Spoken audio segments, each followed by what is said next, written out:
This news update is brought to you by... When you go with Flow, you get to bundle it. Bundling is essential with Flow. Get Flow TV, broadband, and home phone from as low as $160 a month. That's less than $5.50 a day. Plus, upsize your broadband and home packages from only $5. And there's more. You get free movies for 3 months and a 50% off selected TV bolt-on. Trust the network that is built, ready, and proven. This is how we flow. Bundle it. Sign up before October 31st to get the Flow Sports Premier Pack free for 6 months.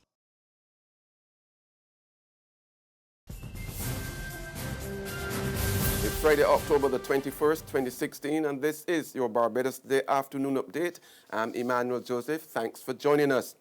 Topping the news at this hour, water-starved communities across Barbados will shortly be served by half-dozen new water tankers. Acting General Manager of the Barbados Water Authority, John Mwanza, said this morning the 6 tankers were currently being sanitized. He was speaking on the sidelines of a Prayer Warriors session at the BWA this morning. We are currently disinfecting them so that when we put them into use, they'll be sanitary. So we should be completing this sanitization by this weekend, and then we'll be ready to deploy them. The 6 additional tankers that have come and are ready for serving the public. And we are also working on commissioning the second borehole at Sweetville. And once that comes into play, that should help us substantially because that will add an additional 500,000 gallons into supply. Mwanza also said he was thankful for all the extra help in servicing the water-scarce communities.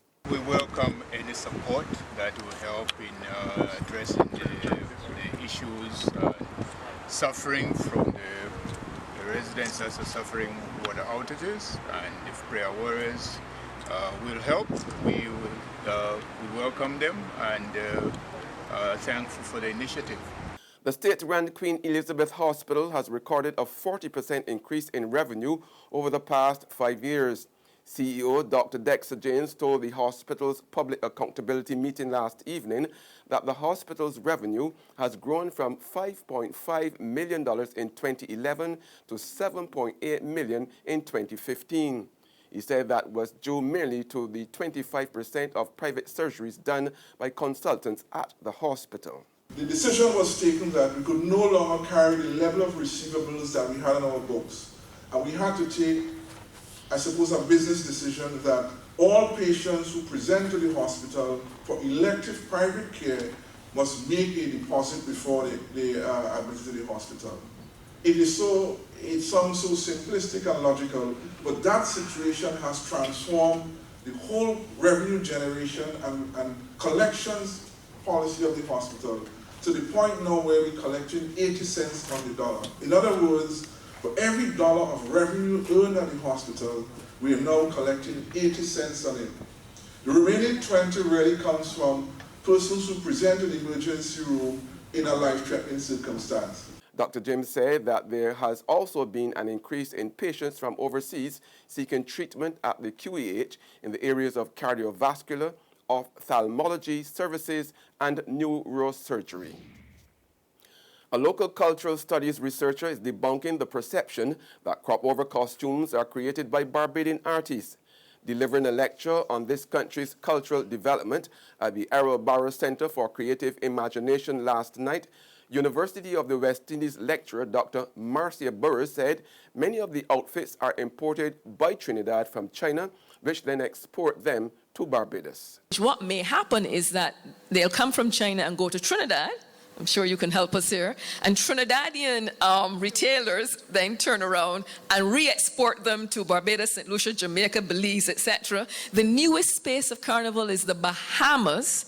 This is their 2nd year of their carnival. Yeah, the land of John Canoe, but it's happening in May. And they export all the costumes from Trinidad. So the question of commercialization, different groups import at different times. The feather is actually $25 per feather because they're waterproof. So a costume then will thousands of dollars of feathers because each feather is $25. And the parade, and yes, a wet feather, really horrible thing to see. In sports now, Yunus Khan's 33rd Test 100 gave Pakistan the ideal first-day platform in the second test against West Indies, lifting them from an uneasy 42 for 2 to a commanding 304 for 4 at stumps. Yunus added 87 with Asad Shafiq for the third wicket and 175 for the fourth, with Misbah-ul-Haq as Pakistan ground down a limited West Indies attack in typically benign first-day conditions in Abu Dhabi. Meanwhile, the West Indies Cricket Board has decided to reintroduce day-night matches with the use of a pink ball in their domestic first-class competition. That's the regional four-day tournament for the upcoming season. There's regional and international news after this short break.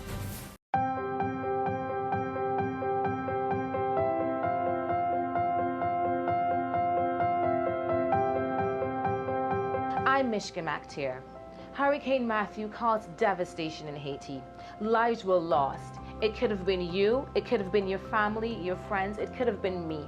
So I'm pleading with you to give whatever little you can. I promise it'll make a big difference. Help Haiti now. On Saturday, October 22nd at 8 a.m., Capital Media HD 99.3, in association with Barbados Today, the Rotary Clubs of Barbados, Lime Grove Lifestyle Center, with thanks to TicketPal.com, KPMG, and Six Gear Studios Incorporated, will host a radiothon to assist the people of Haiti. We urge you to give generously. Your donations can be made to account number 178-321-702-002 at any branch of Republic Bank. Haiti will rise again with your help. Remember, we are our brother's keeper. Help Haiti today.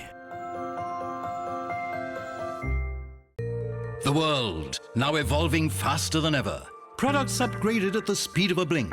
Ideas becoming obsolete before they're realized. How do we keep our heads above water and swim? Find out when BIDC presents Innovate Barbados 2016, a conference designed to inspire and share practical solutions that will help business leaders and entrepreneurs alike transform tomorrow today.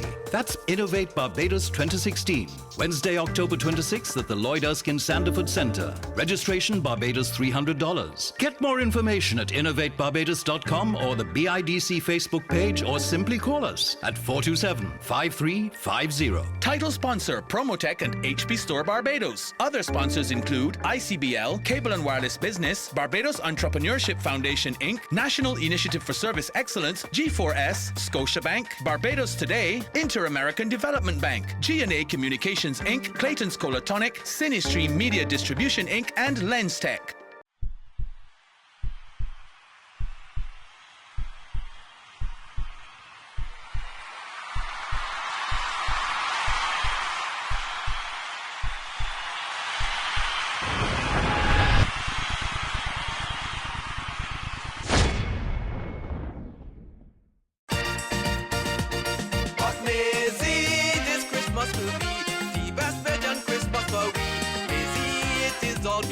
Republic Bank just like Santa Claus. Maisie fix up the kitchen and a new TV we getting. A special time to commemorate. Republic will help you celebrate.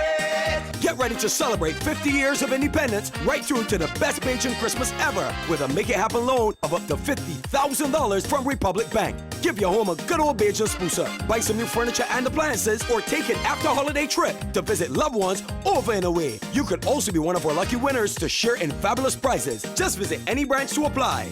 Go to republicbarbados.com or call us at 227-2700. We're also available via Skype and FaceTime. Special conditions apply. In Bajan style, it will be great with Republic Bank. Republic Bank, we're the one for you.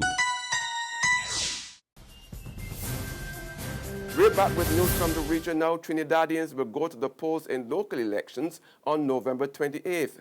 Prime Minister Dr. Keith Rowley made the announcement yesterday, just one day after his party won a victory in the appeal court, which quashed election petitions filed by the opposition United National Congress concerning the last general elections. Nomination day for local government would be Monday, November 7th, and local government elections will take place on Monday, November 28th. So that now puts us into another period of heightened activity.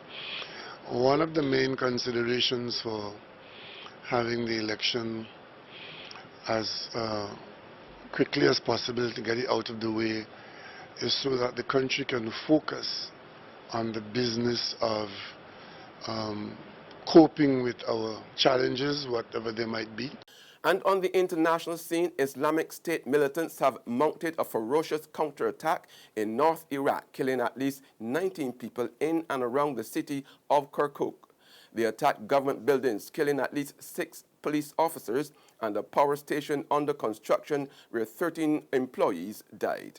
What we're hearing from Kirkuk is that ISIS fighters moved into residential areas overnight and then carried out and are still apparently carrying out coordinated attacks on a number of security targets, police stations and the like, and Kurdish security officers as well. There are casualties. Local media has shown the bodies of dead ISIS fighters in the street. What, as I say, though, perhaps is significant about this is it's showing that far from the actual Mosul battle lines as the Iraqi and Kurdish forces push ever closer to that city, ISIS having the ability to pop up, if you like, behind the front lines and cause chaos like this. That's news and sports, but for the very latest, visit our website at www.barbadostoday.bb. Also subscribe to our e-paper, email updates, and like us on Facebook. We are also on Izumi Media in bus terminals, or screenplay at supermarkets and gas stations near you, as well as Channel 99 on Flow TV and Mix 96.9 FM. I'm Emmanuel Joseph. Have a fantastic day.